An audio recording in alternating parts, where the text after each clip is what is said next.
معارف و حقائق الہیہ کی الہامی دستاویز فتوح الغیب۔ حاضرین و ناظرین، یہ کتاب ہم نے پوری کوشش کی ہے کہ لفظ بلفظ جو فتوح الغیب میں لکھا ہے اسے آپ کے سامنے پیش کیا جائے، مگر پھر بھی کوئی بھول ہو گئی ہو تو ہم پیران پیر غوث اعظم دستگیر کی بارگاہ میں معافی کے طلبگار ہیں، اور آپ سے درخواست ہے کہ آپ اصل کتاب سے ملا لیں، چونکہ یہ کتاب کافی گہرائی میں معنی رکھتی ہے، لہٰذا آپ اپنے پیر و مرشد سے بات کر کے بات سمجھ لیں۔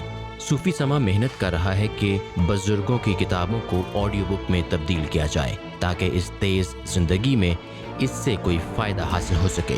ہدایت دینے والی صرف اللہ کی ذات ہے، اور ہم دعا کرتے ہیں کہ حضور کائنات محمد مصطفیٰ صلی اللہ علیہ وآلہ وسلم کے صدقے اللہ آپ کے دلوں کو ایمان سے روشن کرے اور اس دین اور دنیا میں کامیاب کرے، آمین۔ اعوذ باللہ من الشیطان الرجیم، بسم اللہ الرحمن الرحیم۔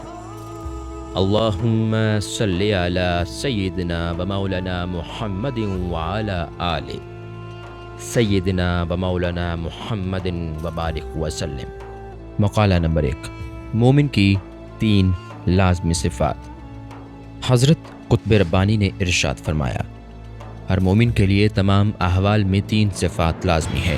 پہلی یہ کہ اوامر یعنی احکام خداوندی کی تعمیل کرے، دوسری یہ کہ نواہی یعنی محرمات و ممنوعات سے بچے، اور تیسری یہ کہ مشیت الہی اور تقدیر پر راضی رہے۔